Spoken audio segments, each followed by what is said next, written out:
Hey, y'all. Thanks so much for coming out to this conversation for Dean Spade and Mia Mingus talking mutual aid. My name is Joan Dark. I'm the events coordinator at Bluestockings bookstore. Use they, them, theirs pronouns.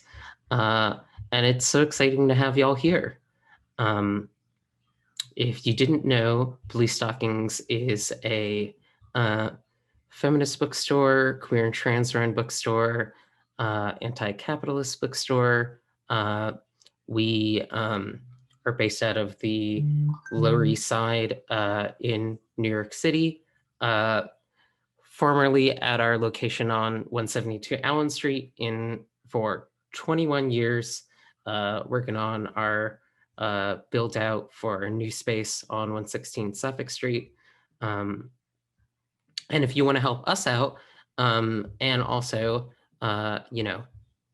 support these fine folks, we of course are still a bookstore. So if you're interested in grabbing the book that we're having a conversation about today, Mutual Aid, you can do so on the Bluestockings web store, dropping that link in chat if you all haven't had a chance to grab that already. There's, of course, lots of other great books there. Um, we're also running a fundraiser for our big move that we're working on right now to build a bigger, beautiful, more accessible space. So if y'all are interested in that, you can support us at our GoFundMe. But just being here, we really appreciate y'all all the same. So thank you so much. Yeah, I think that's all the big stuff for now. I'm going to pass it over to our two speakers here. Um, Mia Mingus is a writer, educator, and trainer for transformative justice and disability justice. She is an abolitionist passionate about building the skills, relationships, and structures that can transform violence, harm, and abuse within our communities that does not rely on or replicate the punitive system we currently live in. For more, visit her blog, Leaving Evidence, which we'll be linking in the chat. And Dean Spade has been working to build queer and trans liberation based in racial and economic justice for the past 2 decades. He's the author of Normal Life, Administrative Violence, Critical Trans Politics, and the Limits of Law, the director of the documentary Pinkwashing Exposed, Seattle Fights Back, and the creator of the Mutual Aid Toolkit at Big Door Brigade. Please welcome Mia Mingus and Dean Spade. Thanks so much, Joan. I'm going to start us out. I want to just first acknowledge that I'm on Tongva land in Los Angeles right now. Usually I live on Duwamish land in Seattle, but I'm spending some time down here. I want to offer so much gratitude to Joan and Bluestockings for putting on this event. I was part of activist scene in New York City back when Bluestockings was started, and it's been such a resource for so many years for all of us. And I want to thank the interpreters and the captioner, and also Mia for being willing to do this event today. I'm going to give a little overview of some of the themes of the book for people who haven't gotten to read it yet, and then a little bit about why I wanted to be in conversation with Mia about the book. And then Mia will give some thoughts on the book, and then we'll be in conversation. So this book does two main things. First, it talks about the importance of mutual aid to building social movements. And second, it provides some specific models and approaches for some of the pitfalls of mutual aid projects that people end up running into, like burnout, conflict, difficulty making decisions together, and all of our efforts to try not to replicate the hierarchical systems that we're used to working in and living under. This desire to kind of popularize the idea of mutual aid, for me, really came to the surface around the time that Trump was elected in 2016. I'd been doing mutual aid work, my whole adult life, but I saw that a lot of people were really mobilizable, like really angry and scared about what was happening, but that because our culture has a lot of mythologies about how social change actually works, people are being misdirected. Like we're told to just like hope that nonprofits will change laws, or that the right people will get elected, or that someone will sue to stop Trump or whatever bad thing is happening. Um, and a lot of this is really disempowering and demobilizing information. And I think that's a lot because we've been denied um, more full social movement history of the central role of mutual aid and of ordinary people doing ordinary things to take care of one another, and build significant power. Um, so I wanted to make work that would popularize the idea of mutual aid, and I made the Big Door Brigade website at that time and worked on this animated short video that maybe some people have seen, about the basics of what mutual aid is with my collaborator Ciro, and then worked on this book.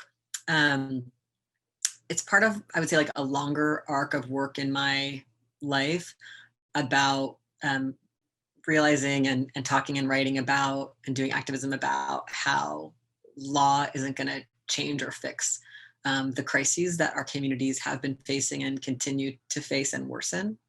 Um, and instead having an understanding that change happens because movements create significant pressure by having lots and lots of people involved. Um, and that even when systems give small concessions in the form of legal changes, they're usually as small as they can get away with, and they take them back as soon as they can, or never implement them and just change kind of like what the system says about itself on the surface. Um, and so my work is based in an understanding that like the nature of the US and its government and laws is colonial, is racist and capitalist, is about extracting wealth and concentrating it, is ableist and sexist. And so it's a fundamental question about how we resist and make change in that context, not imagining that we'll make a good US government that will stop being those things that it fundamentally is. Um, so mutual aid is, I define it as, meeting each other's survival needs based in a shared understanding that systems are in place are not meeting those needs and are actually making our crises worse and or causing our crises, right? It's like our system of government that produces the extraction that makes some people really poor, that produces climate change, that produces a crisis of criminalization and deportation in our communities. And so the book talks about kind of three main benefits of mutual aid, being one, that we meet each other's immediate survival needs; two, that mutual aid is an on-ramp to participation that builds solidarity. So people get involved in social movements, usually through mutual aid projects, because they come because they need something or because they really want to help others. Like those drives are often what starts someone's engagement with mutual aid. With social movements. And once they're engaging and connecting and participating with others, oftentimes that expands our understanding of the problems and builds greater solidarity behind whatever it was that first drew our attention. And that builds our movement's strength because we're all backing each other up. So I'm here doing work to stop evictions because that's what I was really concerned about. But I come to learn more about joining the fight around fair transit system, or opposing what ICE is doing in my community, or whatever. And the third piece is that practicing mutual aid builds the world that we're actually trying to live in. It builds models of participation, collaboration, and actual infrastructure to give everybody what they need, which is what we want and need so badly. Mutual aid is just one tactic that's part of a larger social movement ecosystem. that is about getting to the root causes of poverty and violence. But mutual aid is essential to building all the pieces of that work, and it's part of them. So some examples might be like, if we think about people going on strike, it's like mutual aid is always part of strikes because we support the people surviving while they're on strike, and losing wages or losing access to things they need. Um, it's always part of, the kind of occupations people are doing, like the recent really amazing win in Philadelphia around access to housing that included this big occupation. And occupations always are built on an architecture of mutual aid. Like what the occupation usually basically is like a bunch of tents of people giving each other water and food, and talking about how to build skills for solving problems without calling the police and that sort of thing. Mutual aid is also central to street protests. We see this in the role of street medics and people giving out masks, and with all the different tactics, mutual aid plays a key role and is often how people come to those other ways of participating. So this book is also based in working with various mutual aid groups over the last 20 years or so, and trying to address the patterns of conflict and dysfunction that undermine so many groups' work. We're conditioned in white supremacy, heteropatriarchy, capitalism, ableism, and colonialism. And that means when we work together, those ways of being and norms are always coming up between us and inside us and create obstacles. There's a lot of common patterns, like, one person dominating and making the decisions and other people being passive, or somebody adding more and more and more work to the group and being bossy, and other people feeling unseen and leaving, or groups being reliant on a charismatic leader who abuses and hurts people, and no one stops it, or groups not having clear processes about how to decide things together, and moving really fast and then breaking down over conflict, or people kicking each other out of groups. In general, there can be a tendency, which I think is from those systems I named, to think that processes and relationships are not very important, and all that matters is external outcomes. And that gets us into a lot of trouble.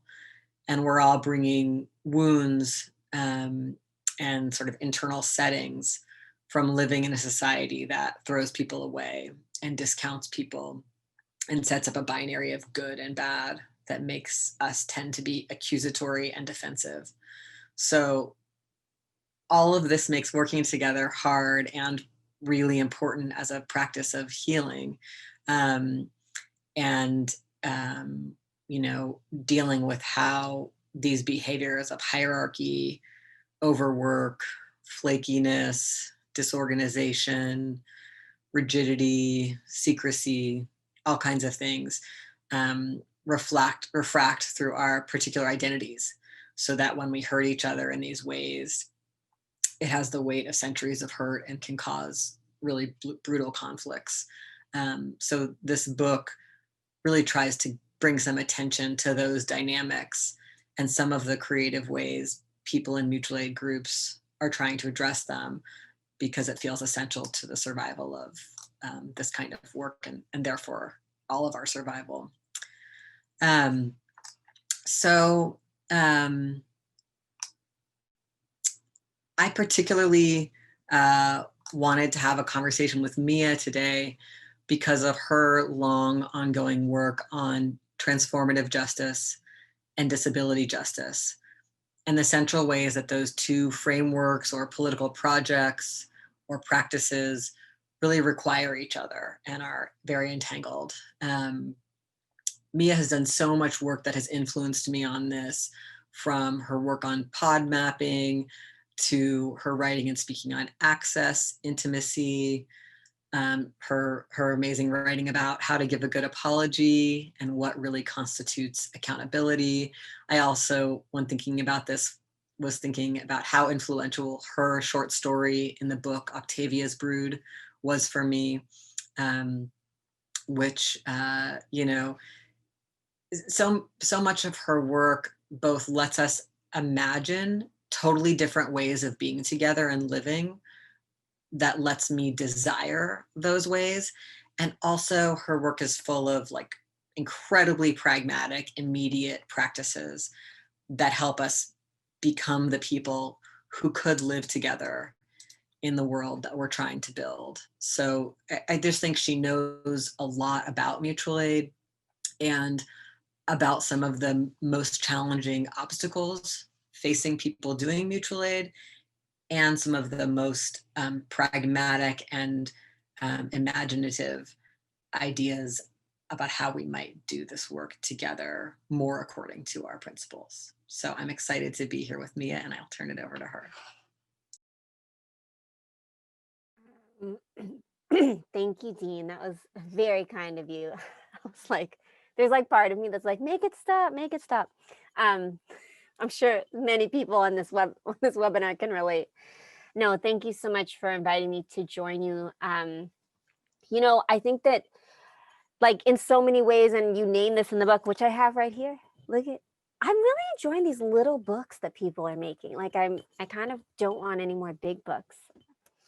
But like you mentioned in the book, I feel like TJ is in and of itself, it was created as kind of one giant mutual aid project, that it was like, right, in terms of this specific harm, right, whether we're talking about sexual assault, domestic violence, rape, etc., right, like how do we respond to that, child sexual abuse, child abuse, and then it kind of ballooned into this almost like a way to live in some facets, and as a broader political orientation and approach. So it's like there's so many things that I wish we could talk about. And I was joking with Dean before when we were on the prep call before this, that like this could be a 30-hour webinar and we still wouldn't be done with talking about everything that is in the book and everything that mutual aid really touches.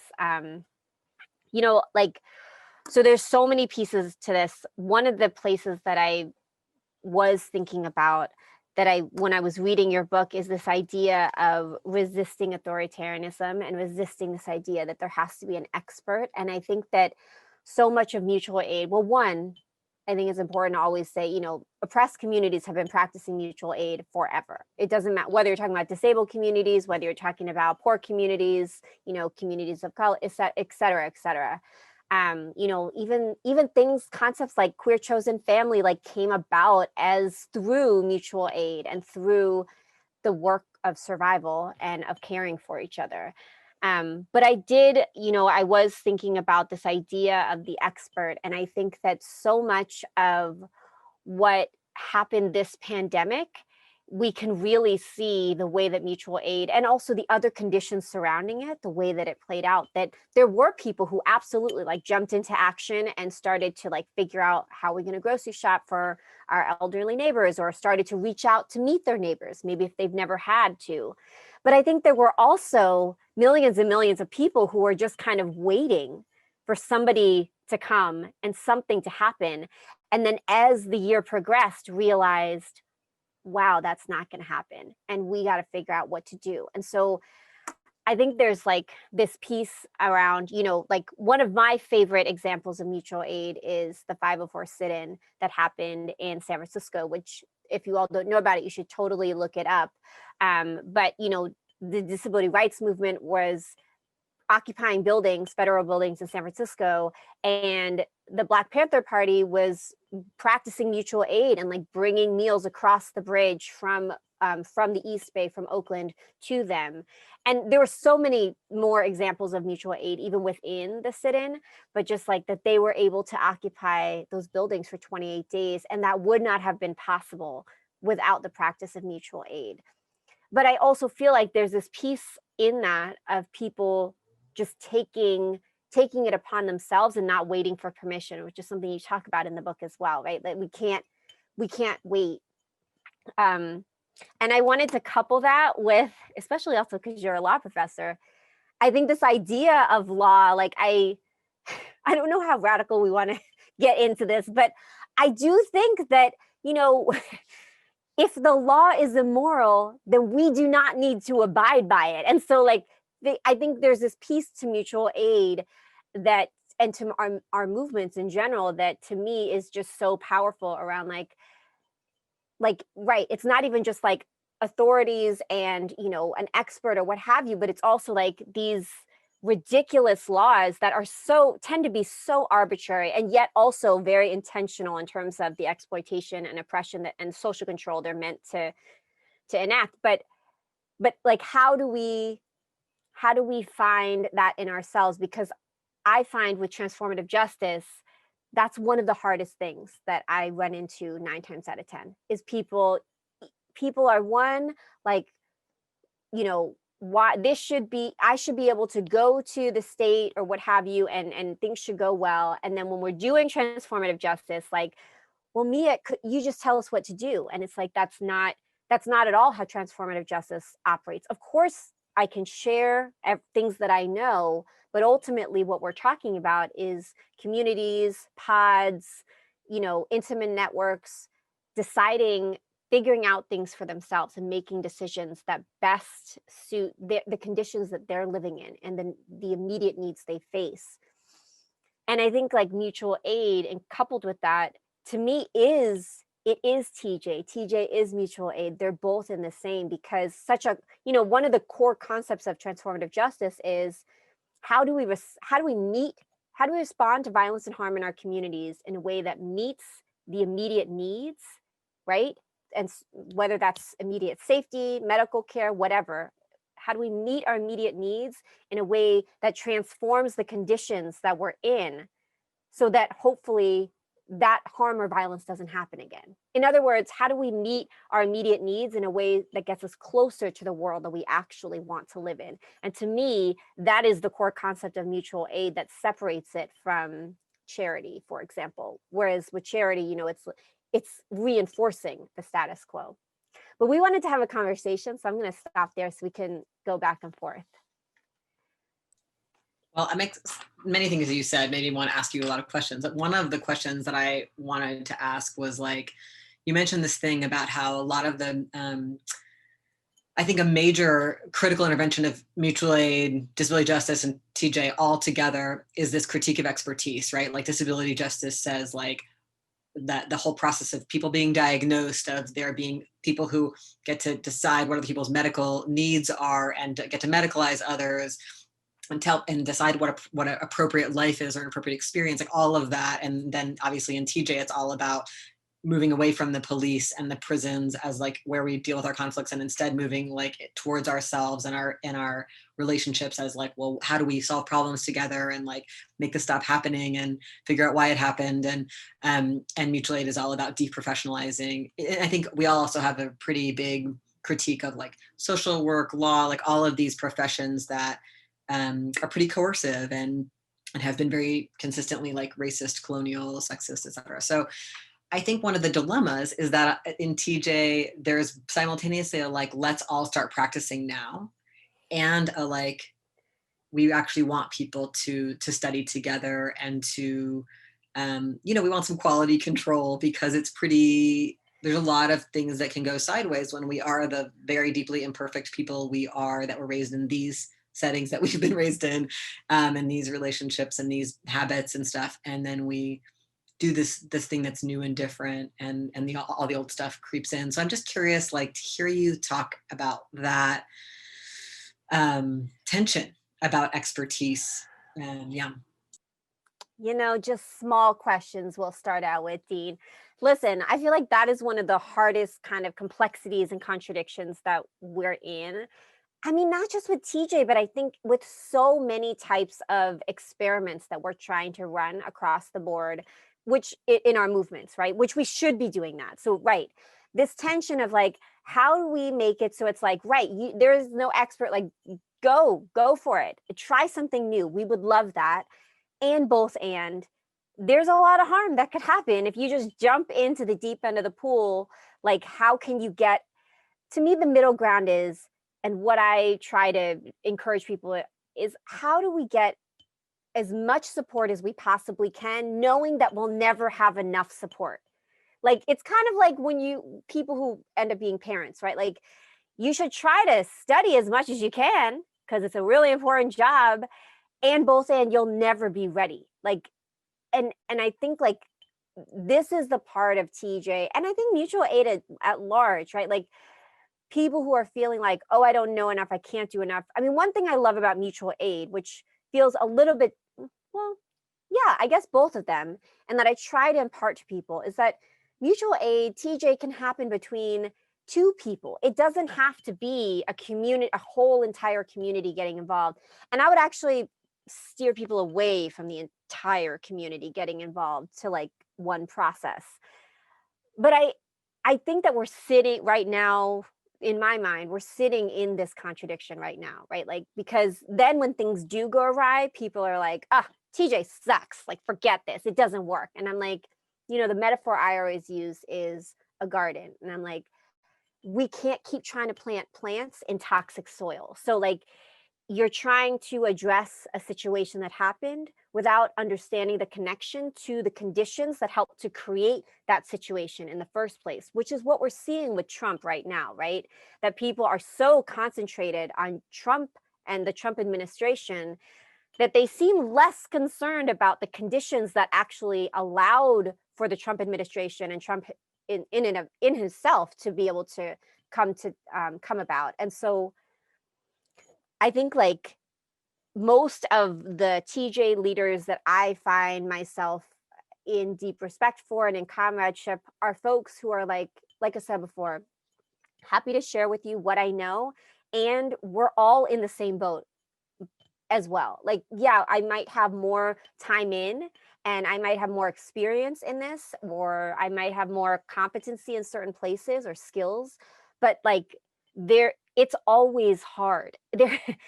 I feel like, just candidly, I don't feel like I've ever gotten to a place where it's like everything is great and I know exactly what to do all the time. No, never. And many processes that I take on, it's like, okay, we're starting again, because every process is different. Every people are very different. And so I think it's like figuring out, to me, and celebrityism cuts into this so deeply and in such a weird way.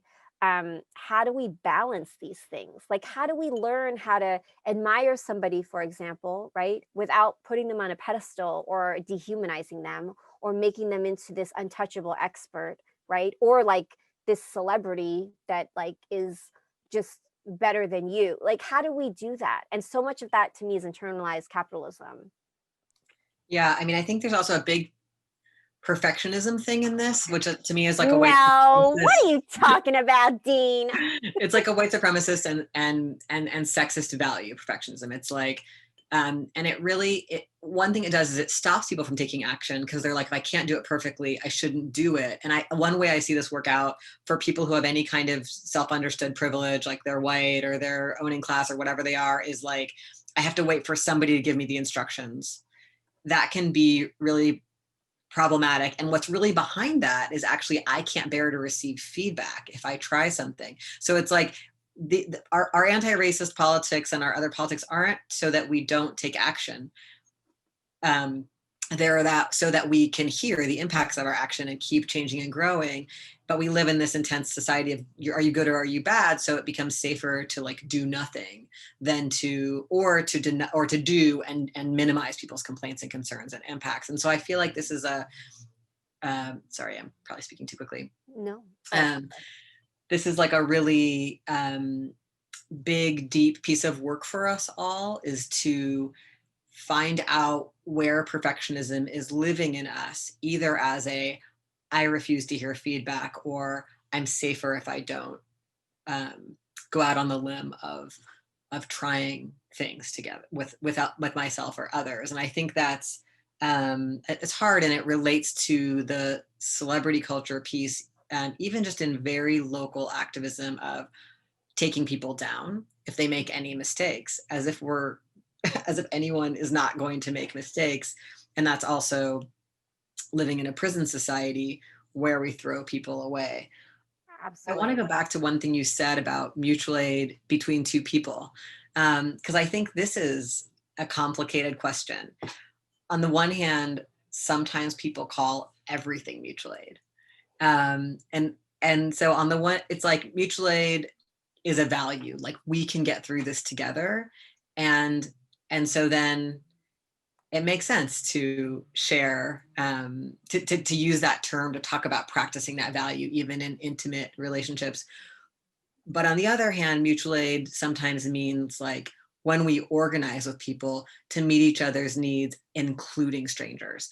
Because the danger in some of our very disconnected, isolated ways of living in the contemporary culture is that we might create something that only reaches people we know the best, and that doesn't disrupt the maldistribution we live in. And not all mutual aid projects should be done like for all people. So I think you're describing like a lot of TJ processes. It's very important to have careful decision making about who is part of different parts of the process.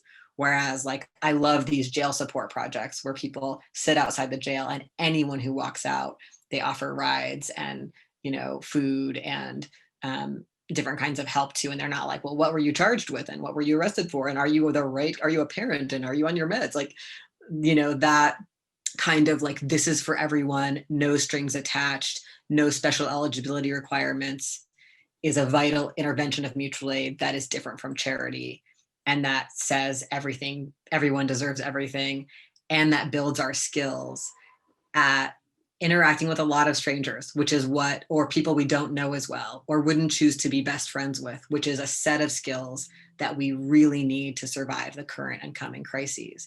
So I just think that's I don't think that there's a wrong way to use this term, but I'm just noticing the valences of like the mutual aid value and versus like how to name this political strategy in our movements. I think you have something to say. Yeah, no, I have so many things to say. And I also wanted to go back to the first thing as well.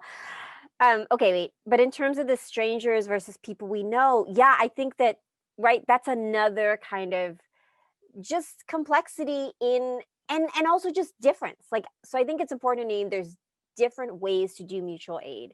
There's also different ways to do transformative justice. And so, like, for example, not everything has to be an intervention or like an accountability process. It doesn't. And I think that is the first thing that people think about in TJ, right? Whereas it's like, no, it could be you and your bestie supporting each other around how to apologize to somebody that you really messed up on. That's one. Um, but I also feel like if mutual aid is happening between two people, to me it's the context that really matters, because if you understand, right, that like me getting going to get groceries for my disabled, black neighbor, for example, right, like that is something that I'm understanding as not just charity, right, and maybe they're also my friend, but I'm understanding that as like our liberation is bound up together, right, like this is something that is not only a personal connection, but it's like a political commitment. To me, I feel like that's what makes the difference. And but that's not always happening, right? And so, right, when it happens between two people, we can understand it that way. But I also want to like harken back. Who am I? Do I live in England? I don't know. I also want to go back to what you were saying in terms of making mistakes, because I think it's so important, like this perfectionism and the criminalization piece, right? That the only way, not the only way, one of the only ways we've been taught to respond to difference, right, in this culture is through criminalization. And many of us have really deep internalized criminalization that, of course, is inseparable from internalized capitalism. Like it's impossible to pull them apart. And it's inseparable from white supremacy, all the things, right? But I just feel like there's this piece where if we can understand that we will all make mistakes, we will all have our time on the chopping block. And like little chopping blocks and big chopping blocks, then I think it really shifts the perfectionism piece, right? And like TJ to me feels like the piece of the work that's like holding that, and that to me feels like such a foundation to our movements that, right, like, because if we can't accept that we all make mistakes, all of us, even Beyonce, even whoever it is in your mind that you're like, they are perfect, Audre Lorde, like whoever it is that you're thinking of, like that everybody makes mistakes. Everybody has the capacity, everybody has hurt or harmed people they love or has the capacity to hurt or harm people deeply. Um, like, because to me, what you're talking about in terms of, I think the example of anti-racism groups is really great because, you know, it's so closely aligned with what we talk about in accountability work. Like when I'm doing accountability work with somebody, 9 times out of 10, I'm like, look, it is not enough just to like tell someone what to do and be like, these are the accountability demands, and then you just meet them and then we're done. Like the whole point is that we want to build up that person's understanding so that there's a tiny little bug, so that they can make those decisions for themselves, right? So that, because the whole point of TJ and accountability is we want the harm to stop. And I feel like in the second half of your book, where you talk about a lot of the internal group dynamics, it's a similar thing, right? That it's not enough just to, if we resist taking risks, what we're really doing is resisting responsibility and then ultimately later accountability, right? Because like the whole point is that we want the person who caused the harm to be able to take these risks and assess what kind of risks they should take, right? So that they're building up their own moral compass. Yeah, I think that's what I wanted to say. Yeah, I want to add something to that too, like in our conversation about expertise and people. I think there's a really deep thing about living, we could describe it as an authoritarian culture or a police state, or just the way hierarchy of white supremacy or patriarchy, whatever words people like for describing this culture. It tells us that the answer is out there, and there can be this binary thinking, and that somebody's kind of going to come along and be like mommy or daddy and solve the problems. And there's a lot of fantasies about the government doing that. But there can also be fantasies in our community, like if we could just get Mia Mingus to come talk to us about our conflict, she would have the answers. And I think there's this this binary where it can be either Mia has the answers or we're all exactly the same in our ability to do this. And Yes. I read this book that had this title, Resisting Illegitimate Authority. And the author made a distinction between legitimate and illegitimate authority that was interesting to me, which was like, if Mia has like cooked like bean stew for 40 people a lot of times, and I've never done it, this was not the example he used, then then I might literally like look to Mia like, oh, like how do I not burn it? Like what's the right amount of dry bean stews? When do I have to start soaking them? And that's different than just like, Mia's the boss here at this organization we work at, and so everything she says goes and everything I say doesn't go. And like, we're used to living in illegitimate authority. The book was called Resisting Illegitimate Authority. And I only read the beginning of it. But if we're used to, because we're used to living in having to be passive to illegitimate authority. So we get two skills. Either I got to numb out to the ways in which I have to do whatever my boss says or my parent or the teacher says, and I have to appease them and pretend that's okay with me. Or some of us learn to like get in a fight about it and bail, but lose all the benefits we might have gotten from that relationship. Like we just learn these very limited survival tactics for that. A lot of it is appeasing and kind of permitting and being passive to that authority just to get by. Or we learn, I'm going to barrel my will through here. I'm going to dominate others. And most of us spend time doing each of those. And that's a lot of when we hurt others, just as we've been hurt. And so that, like finding the other skills, like being able to self-assess, like I could become a better listener, or I could show up more in this group and not be too afraid to share my opinion, or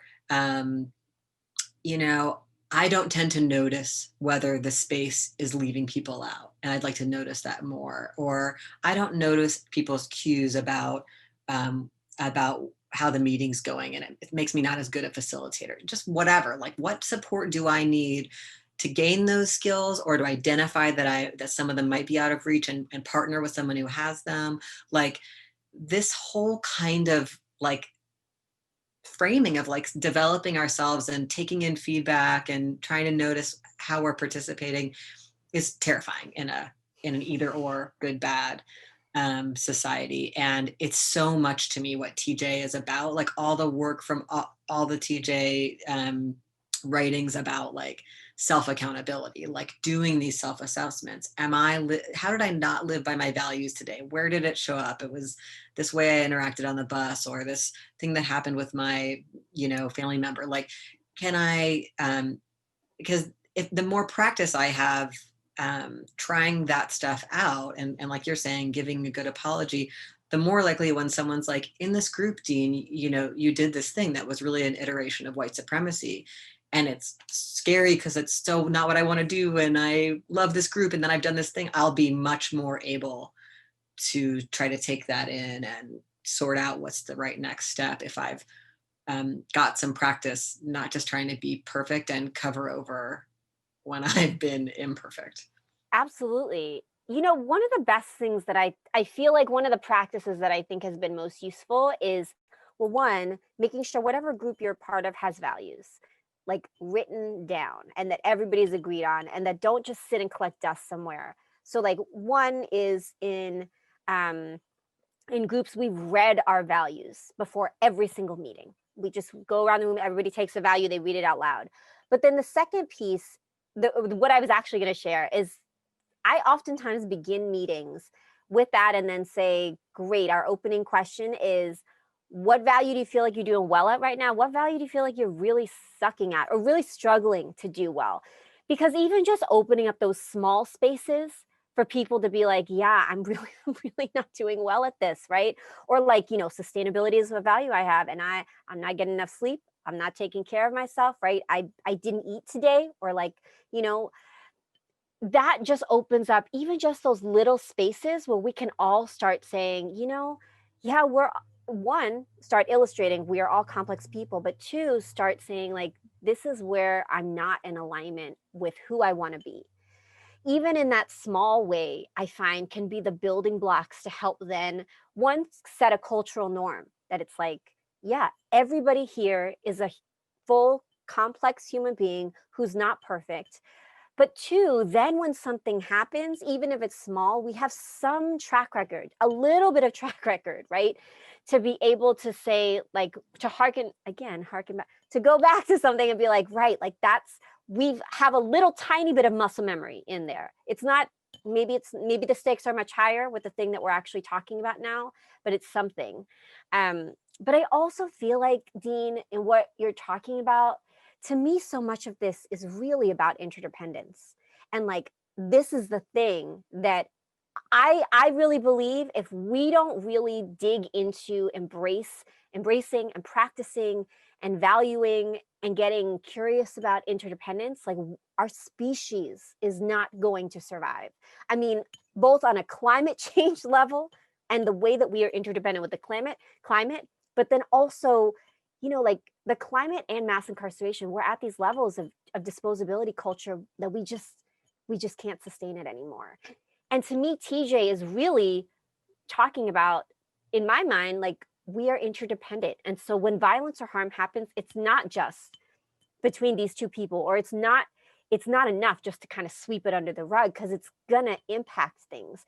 And with disability justice, I feel like interdependence is the key to what we are talking about as well, and saying like, I mean, even with this pandemic, right? Like, it can't just be about you and maybe the two people that you live with, and like those are the only people you care about. Like we're not going to get through this pandemic unless we start really embracing interdependence. What is it? How many millions of people are traveling for Thanksgiving, right? Like this week in particular, in and out of the country. Well, the ones that will still have us, but also to islands, to right. Like, to me, so much of this is about interdependence, and the kind of like contradictory or counterintuitive way of interdependence is actually, the more you invest in yourself, the better you're going to be. Like, invest in your personal growth and like your personal reflections, your own skills, the better you're going to be at interdependence. And I know that sounds counterintuitive, but that's what I've found. And so what you're talking about in terms of like practicing self-reflection, absolutely. All of those things are important. And we have to be able to do that in a way that's actually like not disappearing the group or disappearing the other person. Yeah, and it takes practice. Like, it's not like I can sit at home and read all the amazing books about transformative justice and self-reflection and then go out armed. Like, it's much more, we learn about ourselves through our interactions with others. Yes. This is making me think about, one of the things I most centrally learned from my friend and collaborator, Tourmaline, like very early in my activist career and work, she said something about how the central problem is isolation. And I remember it just blew my mind. Like, and so ever since then, I think I see everything through that lens, like both how much more vulnerable we are to violence if we're isolated, how much more vulnerable we are to like everything that happens in our lives that's hard is way more dangerous if we don't have a support system and don't have people to talk to about what's really going on, or don't have deep relationships where we're getting real support and also feedback, and how everything about our society is really orienting us towards isolation in so many ways. And to the point where I think a lot of people are very afraid of other people and very afraid of participating in groups for good reasons that are the conditions, that aren't anybody's individual fault, but that I think these are current conditions. And your work on pod mapping, to me, when I'm trying to imagine the world we're trying to go to that would be at all more survivable with the conditions we're facing, it means a lot more people having a lot more people that they could rely on, and having not thin relationships like I've heard of you on Instagram or once you like something, but like thick relationships like I could tell you what's really hurting right now, or I could you might bring me some soup, or whatever makes sense for the way people are relating. And so I guess like I see pod mapping as central to that. And I also believe that solidarity is about being willing to have someone's back, even if you don't know them or don't really like them. And I just wonder if you would talk a little bit about like the world you imagine, like what, like what if we had a world based in mutual aid, what are some of the ways it would look? Or are there sci-fi places you see that, or are there fantasies you have about that? Like, I'll just give one more example. I did an interview a while back with my friend Laurie, who maybe you also know, who is a person from the US who moved to Canada and wasn't eligible for certain kinds of benefits as a person from the US, and created an entire care collective for the things that Laurie needed, which was, visitation a certain number of times a day for support with different access needs, all based in volunteers. And it hasn't always been easy, but it gave me a little picture. And a lot of people can't do it. They just don't have enough community willing to support them. And there's so much that relates to that. But just this question of like, what might it look like if we were meeting each other's needs at a deeper level, if we were the kind of people who would make those commitments and show up, and if there was extra people for when we can't show up, and if everyone knew enough people who felt caring enough towards them, or connected to groups of strangers who care enough towards anyone with that need. I just would love to hear your like any imaginations. I mean, so first of all, I want to say I think that we don't even know what we don't know yet because we are so conditioned. So just putting that aside. And then okay, so I'm going to get to what I think. Speaking of no experts, I'm going to get to what I think, and please take it with a grain of salt. But I do want to say, though, in terms of pods, I actually think that pods to me is like, you were talking about this kind of tension between like pods and people, but we also need to be able to be in solidarity with and work with what have you with folks who we don't know as well.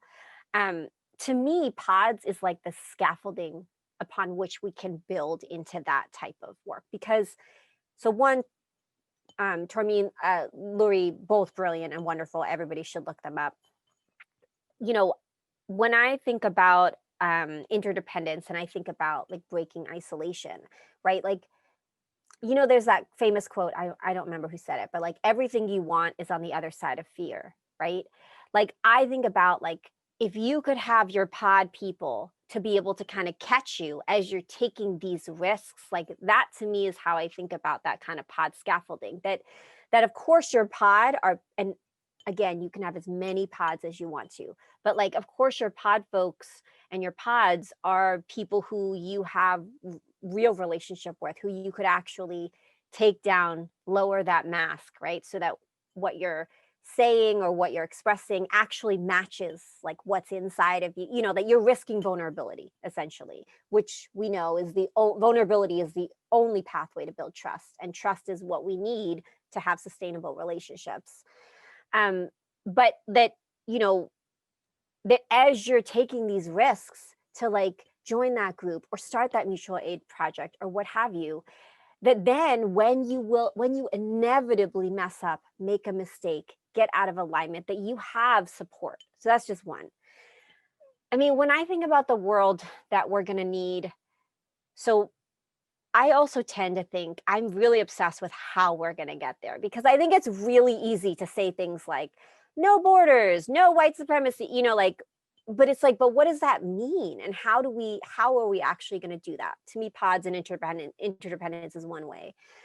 But I do think of a world where we really understand deeply that our liberation and our survival and our thrival, I don't know, is bound up with one another and is essential. Like that it is something, you know, I think today there was like this indigenous like collaborative effort, and they posted these wonderful posts around like really critiquing permaculture and like sustainable farming that like has largely been touted by white folks, and saying, and one of the things that they mentioned in those posts though were you know, it's not that it's always, we always reference nature in as under a colonized analysis, right? That it's like somewhere else out there. And they were saying that an indigenous way of understanding nature is, it's not something other, it's not something outside, that we are, it is all one and the same, like that we're deeply connected. And that's, you know, something that even decades ago, I feel like in reproductive justice work, I remember like listening to indigenous folks talk about that, and like that what we do to the land is how we treat each other, right? How we treat each other reflects how we treat the land, like that all of that is connected. But I say that to say that to me, that's the kind of depth that I feel like we have to integrate this understanding of interdependence, because then it would be something where it is around like we are able to meet each other's needs in a way that is deeply understanding that we are connected. Even more, I don't know what a deeper word than connected is, but that is something inherent. um you know, I think that we are going to have to take big political risks, and especially around capitalism. I know when we talk about political risks, people think about things like the cops or what have you, but I'm talking about like we're going to have to maybe stop working at our jobs, like, and figure out how to start divesting from these systems. But the only way we can do that, to me, is by simultaneously now investing in these alternatives to the system. Because we saw what happened this summer with defund, right? And TJ, right? That it was like, great, like let's defund the police. Obviously, that's not really happening now, but right. And then it was like, oh, well, TJ's the answer. We'll just do TJ. But then all the TJ people were like, you've never given us any kind of support. So we actually haven't been able to build anything like to scale, whatever that means. And so most of what we have are these like smaller, scrappy, but significant and wonderfully vibrant, you know, experiments that we've been doing, but we have never gotten the kind of institutional back or like large scale material backing that we would need to really see how high we can fly. And I think about that when I think about what the world is that I long for. It is one where we all take care of each other. It is one where we have we share resources. That sharing resources isn't even a concept. It's just what you do. You're not like, and now I will share my food with you, Dean. You're like, this is just, of course. But I also think inside of that, though, to me, there's like this thing where it's like we dream about what we want, but then like we don't practice it in the day to day. And so I also feel like, what you were talking about earlier, it's like we have to figure out how to put some of these things into practice right now. And in order to do that, we have to build our support system, even if it's just 2 people that we can actually get supported from. That was a lot of talking. What do you think? What do I want the world to look like? Yeah. I think one of the things that would change is people's intense individuation. Like, I think that's a structure living inside people. This kind of like it. One way this came up for me and what you were just saying was when you were talking about not seeing nature as separate.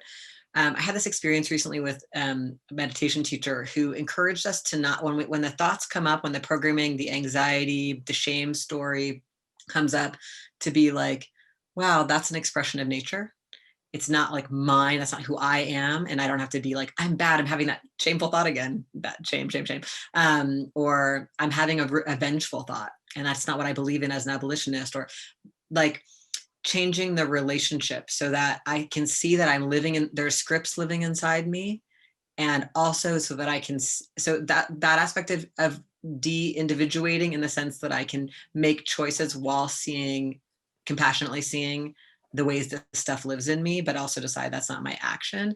And then also like, I think there's this way in which people have been told to separate their like kind of activism or political activity or their views from the rest of their lives. So it's like, I sometimes volunteer with this, or I give to this, or I post about that, but not integrate it throughout their lives. And so it's like, I think this is just, I just feel like everything can be done through our political values. And that doesn't mean it's easy or that it's not like so complicated because the clothes we wear are made in a bad way and, the food goes through the food system, but that we actually build enough community with others that we can like really chew on that together and be like, Mia, what are you doing to deal with our feelings about plastics, but our need for an air purifier and, all the hard questions that are real.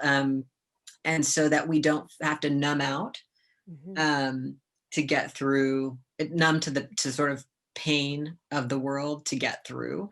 And I think also this could move us away from trying to find the bad people and accuse them and practicing the other kinds of accountability that so much of your work talks about. And I wanted to just pose a question to you. Maybe this will be our last question before we go to the groups, but pretty big thing happening in our movements right now is a lot of takedowns. It's been a while like that. A lot of people are talking about it.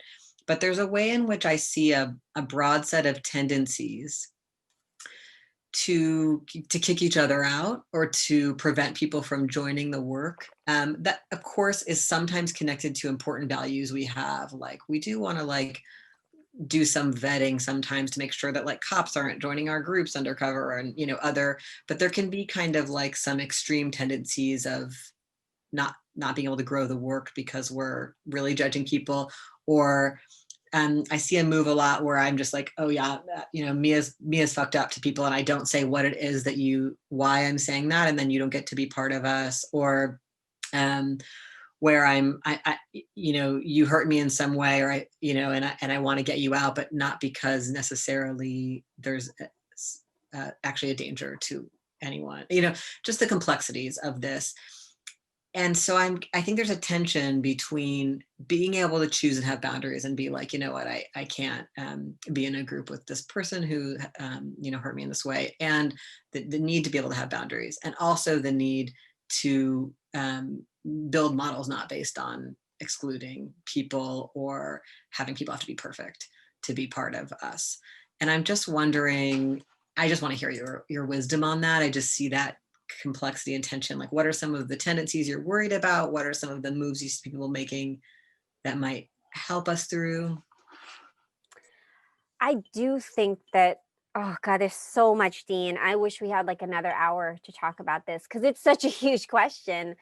One of the things, and this is also what I think of in the world that I long for, is authenticity. And I really feel like if we can cultivate more spaces where we can be our authentic selves, and this includes us, this means also the flip side of that is that we have to take risks to be more authentic. You know, that the conundrum of like, oh, right, like everybody wants to be deeply known and understood, but it's like, right, I have to let myself be known, right? Like if I want Dean to know me well, I actually have to share with Dean, you know, how I think about myself, how I think about you, what have you. I feel like authenticity is something that I think again, vulnerability, right? Like we don't do this.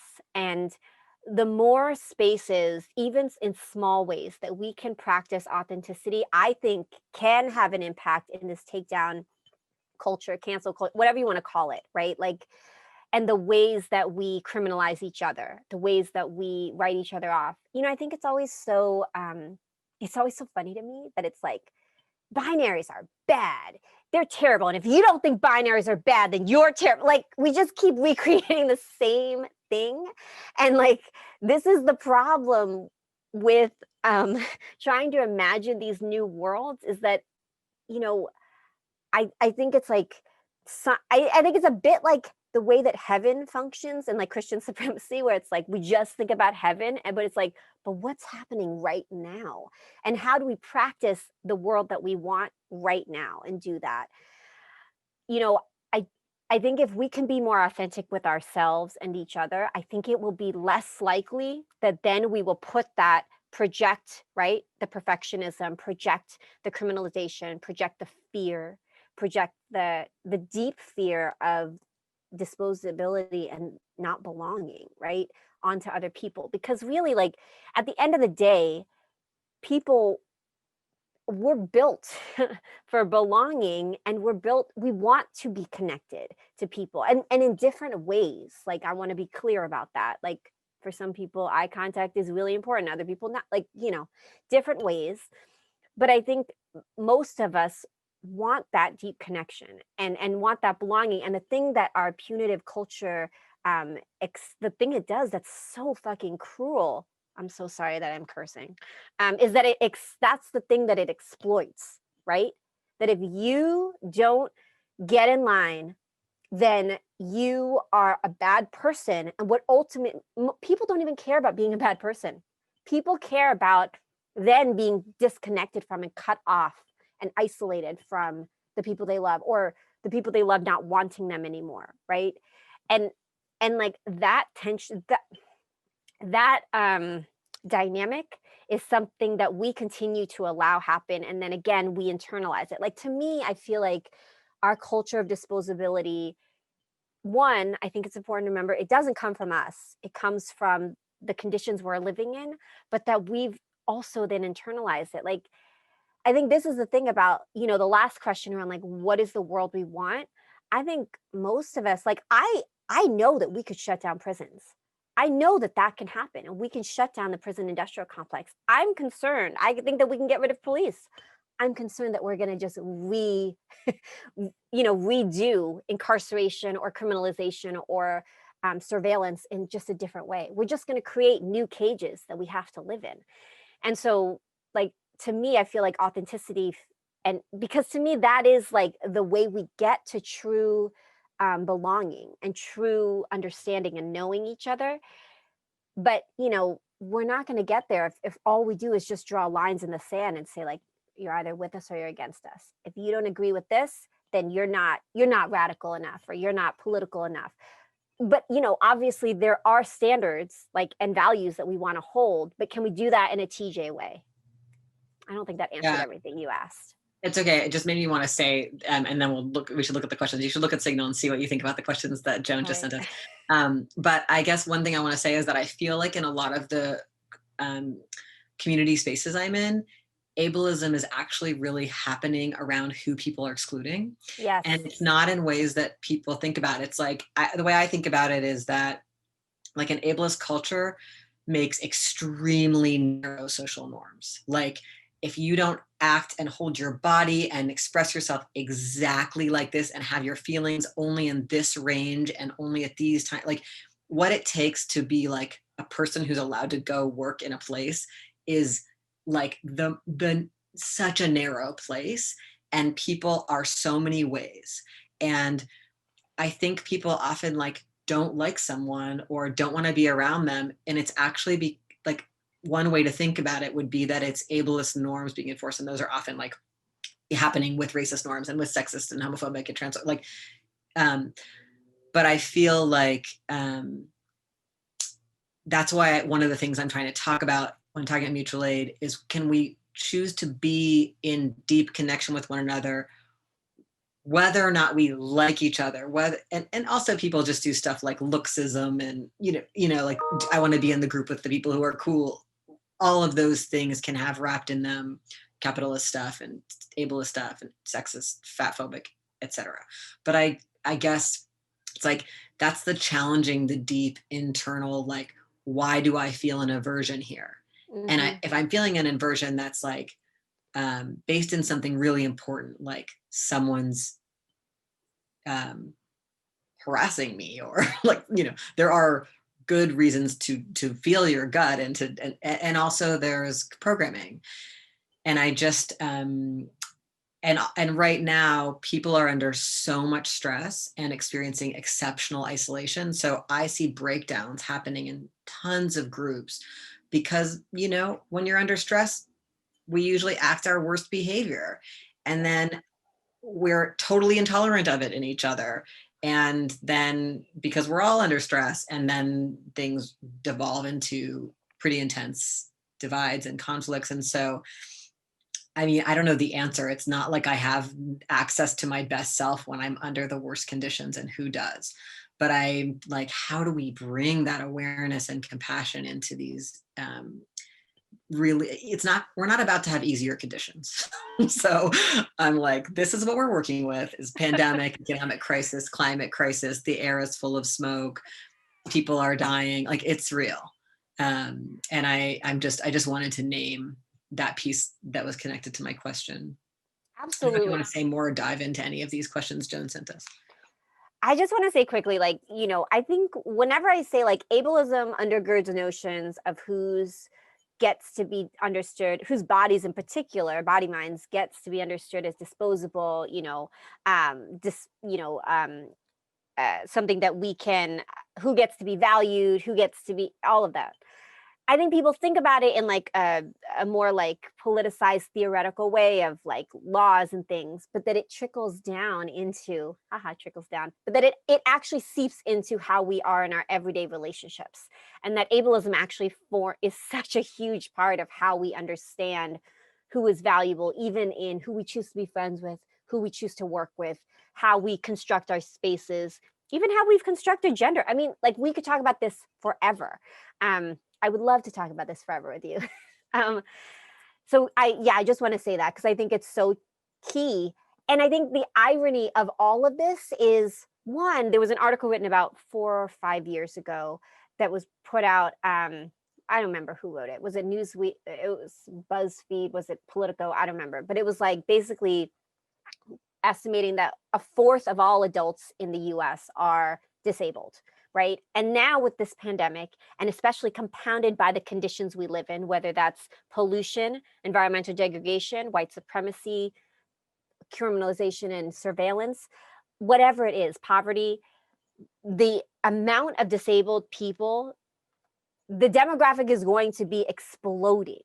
After this pandemic, and as well as all the other conditions that we're in, we are seeing an exponential growth of people with disabilities and folks who are disabled, who are going to be left with chronic illness, who are going to be left with all different types of health issues. And so we have to figure out how to really address ableism in our lives and in our personal lives as well, which is where access intimacy comes into play. That it's not enough just to be like, I mean, it's not enough just to say like, oh, I have the bare minimum, but like, how do we extend access from just being logistics to being relational, because that's what it actually is. And so that we're not boiling disabled people's liberation down to logistics, because that's ridiculous. Sorry, I wish I could talk more about this, but we should get to questions. So good. The questions are all so good. I want to them. apologize to everybody that there's no chance we'll get to all of them. Mia, do you want to pick one that most calls to you, or do you want me to do that first? I can go first with this quick one in terms of how do we know, Mia, you mentioned how climate change and abolition is rooted in disposability culture. Could you elaborate more about that? How does this connect to interdependence? So just quickly, that we are in a disposability culture where we're like, we can just literally we have disposable utensils, plates. I mean, even things that we buy that we just use once and dispose of them, or that, dollar store, whatever it may be, little knickknacks. That is a form of disposability culture. And included in that is how we also just extract whatever resources we want to, and then just dispose of those communities and dispose of those lands. But then on the mass incarceration side, right, it's like, well, we'll just throw these people away. We'll just put them in prison. And then they won't have any rights when we just literally just don't care about them. So in terms of disposability culture, that's what I was talking about. And that these simultaneous crises are happening, and like, in my mind, hitting their peak, right? And if we don't figure out what to do soon, we literally won't be around anymore. But then also, to me, that connects to interdependence, because we have to understand we are interdependent with the planet. We have to understand that we are interdependent with each other, and that we can't just dispose of people when things get too hard, or shove poor people away, or folks who are using drug users away into like shelters, or shove them, homeless people away, and keep moving encampments left and right and try to get them out of sight, out of mind. Like, we have to embrace interdependence if we're going to survive these two crises, and more than that.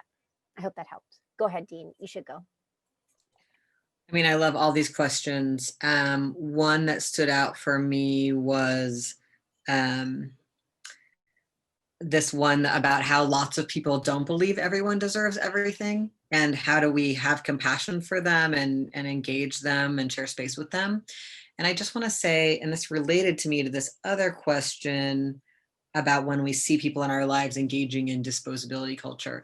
And I think the place I go with this, and I will just say that, like, I have family and foster family in Virginia, Trump voters, and have really different views than me on a lot of things. And when I'm talking to people who have those really different views, I always just go to, like, where is their tenderness? Like, where's the thing they're worried about? Who's not being taken care of? Is it our elder? Is it people, is it that we know a vet who's not being given what they need by the VA? Is it like, where is this person's sense that more care was deserved? Or where is this person's sense that people organizing as a group helped? And sometimes they had that experience through their faith community, or people came through for somebody who needed something. But like, I always just try to start with like, because my personal belief is that, like, humans evolve through cooperation and collaboration, that people are naturally generous, caring, loving, and connected, and that it's a bunch of societal stuff that pushes that away, and that the belief that people are naturally greedy and competitive is propaganda for capitalism and white supremacy. So I'm always just like, where do I find that in this person? And it's actually not hard. Like, even the people, because people are internally inconsistent, 100% of us. So even somebody who asserts a very strong belief about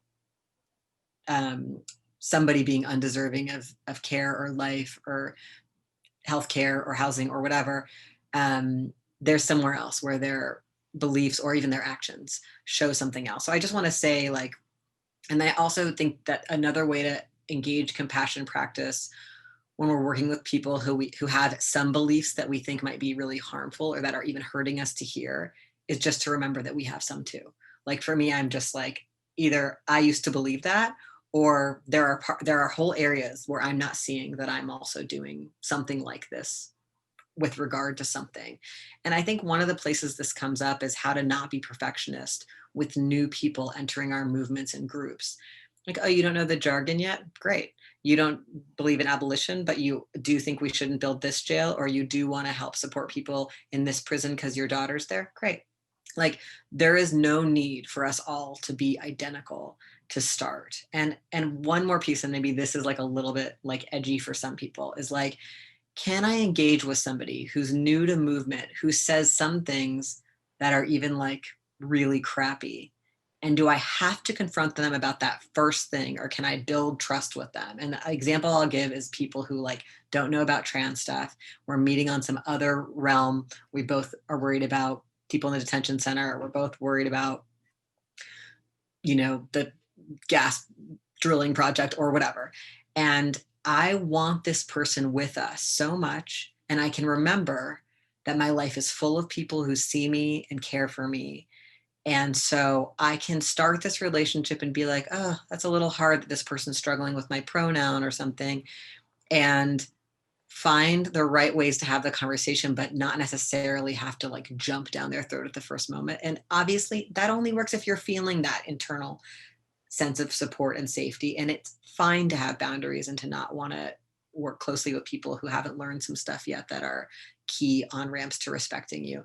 But for me, it's just been a really interesting thing to try to move from the like, I'm going to assert my role as the victim of this kind of mode that can be kind of popular in left spaces, to like, you know what? I don't actually feel that victimized by this. This is a mistake people make.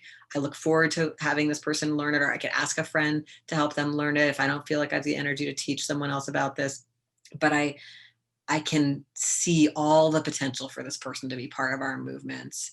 And I know this could be taken wrong. And this isn't about like minimizing our experiences with people. This isn't about saying anything goes and that are, all that stuff that like white straight leftist men often say in our groups, like, don't worry about the sexism, let's get to the matter. No. But just about this idea of like, can I feel my safety enough that I can spot something and say, is that really a threat to me? And how big a threat, and how urgent, and how do I want to handle it? And remember my support system, because I think a lot of us can get reactive and perfectionistic when we forget our support system, if we have one, which not everyone does. Yeah, Mia, to you. Can I piggyback on that, because I think it also it bleeds into some of these other questions. I just want to say, I think that example you were using, Dean, is so real. It's so real for me, because disability, I mean, even now, but definitely when I was in my 20s and 30s, was not something that people knew about, that most people didn't know about. And I think it is similar to trans issues, right? And like having an analysis about gender, right? That's like broader than just like men are like this, women are like this. But like, I just want to offer, I want to share that for me, when I'm in my life, I don't have the choice to not engage with people like that. And I, specifically as a disabled person, I just want to share that, like, when I'm in political spaces, especially if I'm alone and if I don't have any people who I have access intimacy with, which I want to be really clear, right now in my life, I pretty much only have access intimacy, real true access intimacy, with one person, and maybe a little bit with a couple of people in my life, period. And I'm like I'm like, a disabled disability justice like leader, whatever. So, right, and I think, because I think people think, oh well, Mia Mingus, she's got and it's like, that doesn't take away the fact that I'm a disabled person. So my survival is actually figuring out how to be in connection with people, whether or not they respect my identity or not, because I might fall at that event or outside of that event and see that person again, and they're only going to help me if I made a connection with them. So I just want to also name the different ways and who has the luxury to be able to be like, fuck that, I'm not going to talk to that person, and who does and doesn't have that luxury, like, and the box that we force disabled people to live in so often, especially those of us who don't have attendance, that like like formal attendance. But I did see a question on here around like, how do you, a couple of questions on like, how do you like, what if the person who was harmed like isn't cooperating, or the group isn't cooperating, right? Or they're not, like, they don't think harm happened, or they don't want to take accountability, which is a question I get all the time. And I want to just echo what you said, like, it's 100% fine to have boundaries. You don't have to, everybody doesn't have to be your bestie.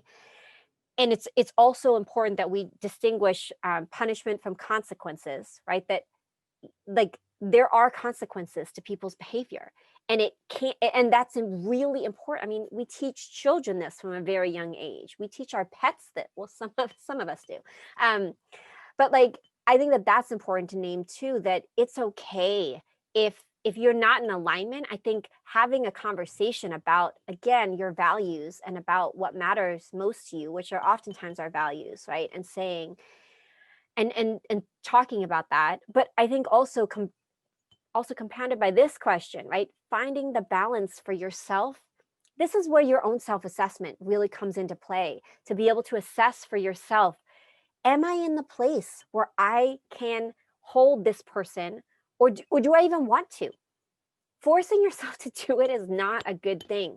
And I think being honest and authentic and saying, like, I'm not in this place, it's similar to when we do TJ processes, right? I'm like, if you don't want to work with people who have caused harm, don't work with people who have caused harm. There are so many other roles that you can play. You can support the survivor. You can support the folks in the community, right? Like, you can bring meals to the meetings, whatever it is. I think it's important for us to be more transparent and authentic with each other, also from the get-go, right? Like to name, this is why I think values are so important, because it's important from the get-go to name, these are the things that we value, these are our practices and the ways that we are going to treat each other. These are the agreements that we have for how we're going to treat each other. And then these are the things we're going to do when that doesn't happen. Like, starting from the get-go to talk about, starting with your friends right now. Maybe you've never had conflict with your friends, but talk about it now. Say, hey, I'd love to have a conversation with you around, like, how do you handle conflict? What do you want to do when we get into conflict? What do you want to do if one of our feelings gets hurt? Like, what works for you? What are your love languages? Your astrology sign? Whatever the tools are that you use to make sense of, like, how people are, use that. Enneagram for some people, whatever it is, but have those conversations so that people know. Because I think, the thing about, like, building solidarity, this question, right? What are your thoughts around maintaining solidarity with someone who continues to cause harm to multiple individuals within the group or outside the group? You can make boundaries. This is why communication skills are so important. Like, and hopefully you've laid the groundwork for that already. But I also want to say that, like, no matter how much you prepare, it's always going to be hard. It's always going to be messy. And that's okay, because we're human beings. So I don't think it's ever going to be, unless you've been with somebody for like 10 years, it's never going to be like, oh, Dean, I'd like to talk to you about this hard thing. And then you say, oh, yes, thank you so much. I take account of, like, I mean, it's just not, that's not even what I'm trying to get to. What I'm trying to get to is, how do we be more human with each other? How do we be more human, more authentic? And I think what you were talking about a while ago, like, how do we talk about each other? I think we should be talking about each other more with each other, not in a gossipy way, but in a way that's like, that's not these compartmentalized relationships, right? Because and the poly community has taught us this, they understand this so well. Relationships require support. They don't happen in a vacuum.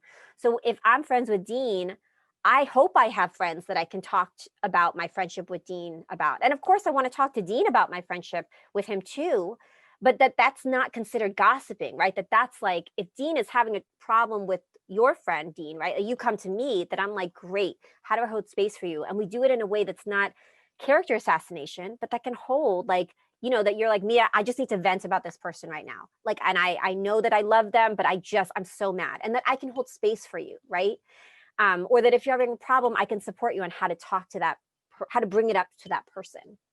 All right. And also, maybe me, so you can be like, Dean, don't go into a shame spiral, because I know you do that. And also, you might have overextended here, because you do that, like that kind of thing where we can trust our friends read on what's happening. And so I can hear Mia lovingly say, this might be your part of this conflict, Dean. And I'm like, right, that's what I do. And then, because we talked about it before, and then also this other Mia can say, yeah, Dean, that does sound like that person overstepped when they did this. So I can be like, okay, Mia is helping me see, because I'm in the spiral of my chemicals and emotions. I want to go back to one thing you just said, Mia. I think people ask me also this question about TJ more than anything else, especially when I'm introducing the idea of abolition to new people. They're like, well, what will make the bad people stop? Or what will make the bad people, what if they just won't participate in a process? And I just want to say really explicitly, we believe in influence. Like if Mia comes to me and is working at a place where her boss is being terrible, we might be like, okay, who does her boss listen to? Could that person be an ally? You know, when we're doing this kind of work, we're thinking about, or like we're both in a group and there's like a cis man who's being like sexist and transphobic. We're like, okay, what cis man will he listen to? Like sometimes we do that stuff. And that is about like, you know, or we're like, oh, this person isn't going to change or listen to the harm they're causing unless this thing is at stake. Like they need people to say, you know what, you can't stay in this leadership role unless you take this feedback and start working on it. Like it's okay. And that's different than publicly defaming and threatening people. But there is, I just want to say, this is really complicated, but we are all social beings. We all are influenceable. We're all trying to influence each other and hopefully letting ourselves be influenced by others towards aligning with our values. And I just think that piece, that there is leverage in relationships, that because everyone is afraid of being isolated. It's part of how it works. And it's part of why all the times when someone has named harm I've done, I've been like, when I've been able to be like, oh, I really want to not be doing that and I want to apologize, it's often because there was some kind of messenger who I could hear it from, either because I trusted that person, I didn't feel like they were trying to throw me away, and or we had some existing relationship. And so I just want to name that dynamic.